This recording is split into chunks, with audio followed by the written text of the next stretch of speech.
promise I've been like this all my life. And I don't plan on Grand Rising. Beautiful day, isn't it? It's always a beautiful day. I just wanted to drop a few words on you. I was doing my little morning research, doing a lot of things right now. Reading, I wanted to talk about cognitive dissonance. Okay, cognitive dissonance. It's a word we're starting to hear more of as we're starting to tap into more of our psychological issues. Cognitive dissonance, to have cognition, we know what all that is, but we're going to talk about the word cognitive. Basically, it means to get to know. All right. And then when you have dissonance, that means a separation or difference of opinions on something, right? So you have a separation, difference of opinion on something that you're getting to know. All right. And that's what the state of cognitive dissonance is. Now, if you can take that and put that in our real lives, you can see how that is a common state of probably most people, especially these days, even with the idea of COVID-19 and all these vaccines and should I take it, should I haven't taken it, what do I do if I already taken it? Everything really comes down to your state of mind currently in this moment.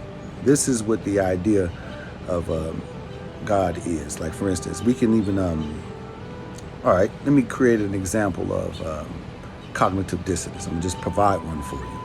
All right. God is real, but God can never exist. And what I just did was create what they call cognitive dissonance. Something that you're getting to know. You don't know God. You don't even know what you're talking about. When you say you heard and you've heard, God is real. What are you talking about? Like, if I was just to break it down and say, what is God? Not who. Please stop. You're not an owl. All right. Quit telling me who God is as if you know for sure. Okay. Of a certitude, of absolutity. All right. I just want to entertain a thought. I'm not questioning nothing. I don't want you to leave your faith, anything like that. I just want to investigate thought. I want to investigate cognitive dissonance. All right. God is real, but God could never exist. He say, man, you crazy, man. I ain't dealing with you, man. Get off my phone with that bull.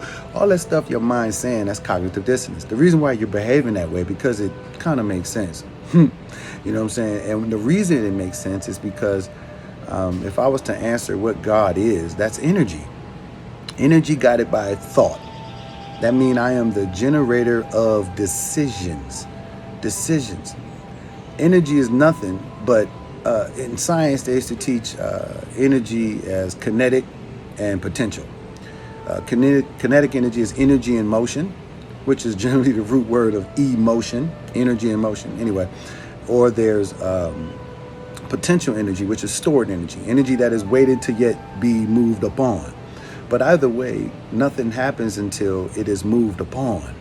You see what I'm saying? So from the move upon, we decide what we call, and then that becomes our reality. Okay, so if God is energy guided by thought, then the devil is that also.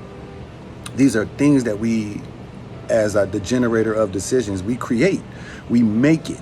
All right, it's no different than people say they heard from God. Right?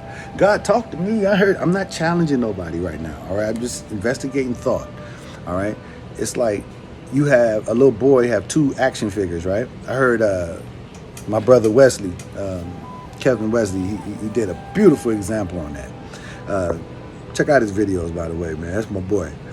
But anyway, he gave an example where a young boy had a toy, a good toy, let's say, and then we had another man, he's a bad toy. That's how we do things. We put him in categories, everything, left or right, up or down, good or bad.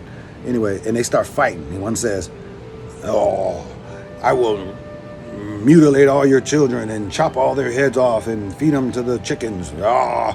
And this guy over here says, no, you won't. I will stop you, O controvator. You and your evil plan will never work against my superior powers of whatever the hell. Okay?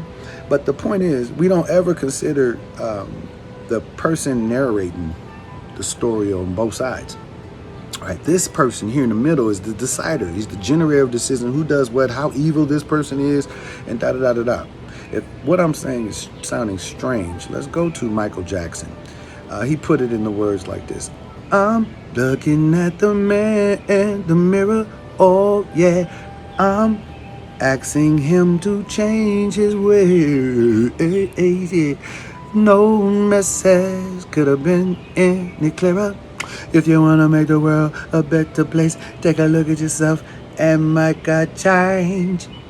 Take a look at who? Yourself, and make a change. This is the only way the world will become a better place. Okay? You are the generator of decisions. If you find yourself in the middle of chaos, it is in the middle of chaos you find yourself. When you change the way you look at things, the things you look at change. The whole plan has always been to merge the crossroads of the mind. Every instance in the Bible, the Judavesta, the Torah, the Bhagavad Gita, the list goes on, man. All these literary works of man who is trying to explain these processes of God. The angels are not angels, they're angels. We're talking about the netters. We're talking about nature, earth, wind, and fire. Remember that group? But it's all about symbolic energy about you. You are the map. Every instance in the basic instruction before leaving earth, the Bible, they're literally talking about you. And it says, and he searched going to and from in the earth, seeking whom he may devour.